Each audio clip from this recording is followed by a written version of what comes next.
నాకు ఒక 3 days back ఒక యంగ్ ఫీమేల్ 35-year-old లేడీ వచ్చారు. సివియర్ అబ్డామిన్ పెయిన్తో వచ్చారు. సో ఆమెకి మనం టెస్ట్ చేస్తే ఏం తెలిసింది అంటే ప్యాంక్రియాటైటిస్ ఉన్నట్టుగా వచ్చింది. ప్యాంక్రియాటైటిస్ అనేది కామన్గా ఆల్కహాలిక్స్లో లేకపోతే గాల్ బ్లాడర్లో స్టోన్స్ ఉన్నటువంటి వాళ్ళలో వచ్చేటువంటి ప్రాబ్లం. సార్ నాకెందుకు వచ్చింది, నాకు ఏ అలవాట్లు లేవు, నేను ఒక సాధారణ గృహిణిని అని అడిగారు. ఆమె అడిగినది చాలా వ్యాలిడ్ క్వశ్చన్. బ్లడ్ టెస్ట్లు చేస్తే ఆమె బ్లడ్లో ఉండేటువంటి కొలెస్ట్రాల్ ప్రొఫైల్లో ట్రైగ్లిజరైడ్స్ మోర్ దెన్ 2000 వచ్చింది.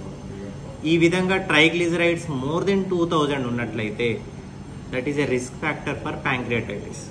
అంటే మనకి ఎలా తెలుస్తుంది? ఇది తెలియదు కదా, టెస్ట్ చేసుకుంటేనే తెలుస్తుంది. కాబట్టి ప్రతి ఒక్కరూ వల్ల కొలెస్ట్రాల్ ప్రొఫైల్ ఒక్కసారైనా చెక్ చేసుకోవాలి.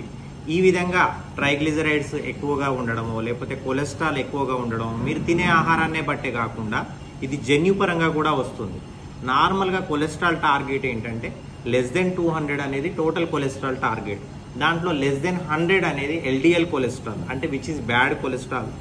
మోర్ దెన్ 60 అనేది ఐడియల్గా good cholesterol that is HDL cholesterol. Triglycerides ఐడియల్గా లెస్ దెన్ 150 ఉండాలి. ఇది ఐడియల్ కొలెస్ట్రాల్ ప్రొఫైల్. మన భారతదేశంలో 100కి 75 మందికి కొలెస్ట్రాల్ టార్గెట్స్ ఎవరికి టార్గెట్లో లేవు.